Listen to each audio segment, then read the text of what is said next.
तो ये जो पावर है ना, ये डिपेंड करता है कि जो पॉपुलेशन है उसमें वर्किंग पॉपुलेशन कितनी है। वर्किंग पॉपुलेशन से क्या मतलब है? वर्किंग पॉपुलेशन से मतलब है जो काम करने योग्य है, जो कमाने योग्य है, 15 साल से लेकर 64 साल की उम्र तक को वर्किंग पॉपुलेशन माना जाता है। अब अगर हम इस डेटा की बात करें जो यूएनओ ने दिया है, तो भारत की जो पॉपुलेशन है वो 2024 के अंदर वर्किंग पॉपुलेशन 99 करोड़ थी और 2050 में यह बढ़कर 113 करोड़ हो जाएगी। यानी कि 14 करोड़ लोग वर्किंग पॉपुलेशन के अंदर भारत में बढ़ने वाले हैं। वहीं अगर मैं चाइना की बात करूं तो चाइना की वर्किंग पॉपुलेशन 2050 में घटने वाली है और वो 77 करोड़ रहने वाली है। अगर हम आज से कंपेयर करें तो ये लगभग 20% कम हो जाएगी।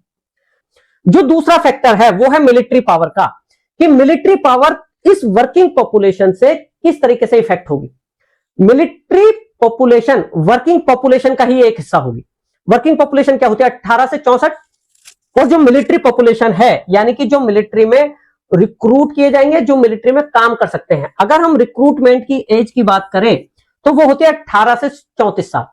यानी कि अगर वर्किंग पॉपुलेशन ज्यादा होगी तो मिलिट्री में रिक्रूटेबल पॉपुलेशन भी ज्यादा होगी।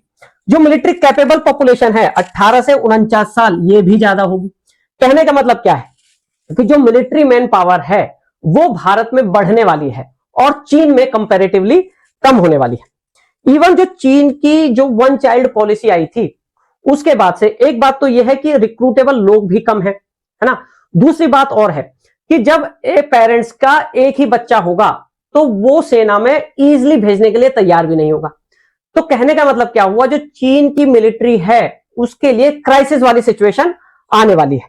लोग कम हो रहे हैं, प्लस उसमें जो रिक्रूटमेंट के लिए जो मेंटली प्रिपेयरनेस एक होती है समाज के अंदर वो भी कम है।